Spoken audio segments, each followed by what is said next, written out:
एबे आमर तेल रे जीरा पकई दिया जाइए आमर गोटा जीरा आमर कटा हो जाइए आमर अदा और रसुण को आमर तेल उपर पकई दिया जाइए देखी दिंतु आपण मैंने देखी दिंतु सांग मैंने कि भाव में आमर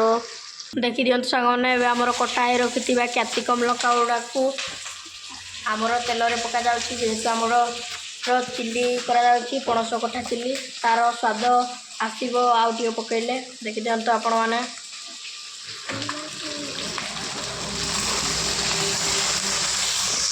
देखी दिंतु सांग मैंने आमर पियाज पका जाउछि कटा हो रखि पियाज को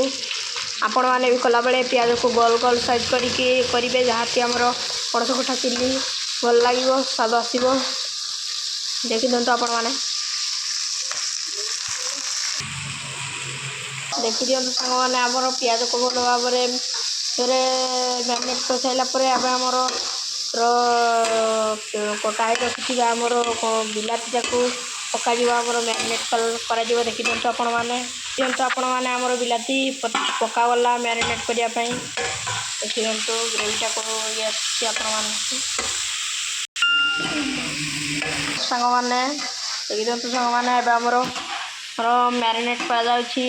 पियाज कैप्सिकम लंका आउ रसुण गोटा रसुण को आम पीस कर काटी जाइए अदा देखी दिंतु आमर यही सॉस आमर पकामर प्रथम पड़ी चिल्ली सॉस आपण मैंने देखी दिंतु घरे जदि भी पिला माने थिबे राग अधिका हो टमाटो केचप पड़ी सॉस देखी दिंतु आपण मैंने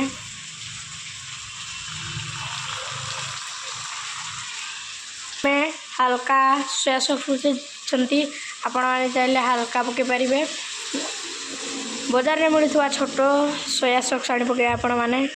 आमर चिकेन गुंड टे पड़ू जार चिकेन जीरा गुंडा आमर पड़ू देखी दिंतु आपण मैंने ग्रेवी पोस्ट आसी दिंतु सांग मैंने आमर कॉर्नफ्लावर को पानी कर रखि कॉर्नफ्लावर पानी के आम पकईदे मैरिनेट कर रखि एवं आमर पणस कटा चिल्ली की आम पकईदे मैरिनेट कर रखि आमर मसला देखी दिंतु एवं आमर धीरे धीरे आस्ते आस्ते चलेगा जहाद्वारा आमर स्वाद बाहर सांग मैरिनेट कर हल्का परिमाण में आमर नथी सरी जाइए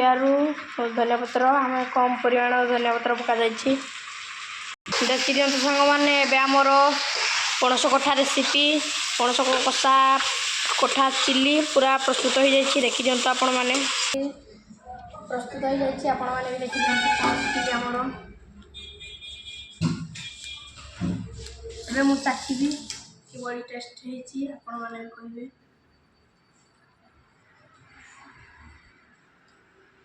स्वादिष्ट होती आपण मैंने भी घरे बनातु भल लगे लाइक कमेंट शेयर और गोटे सब्सक्राइबर कर रही जय जय।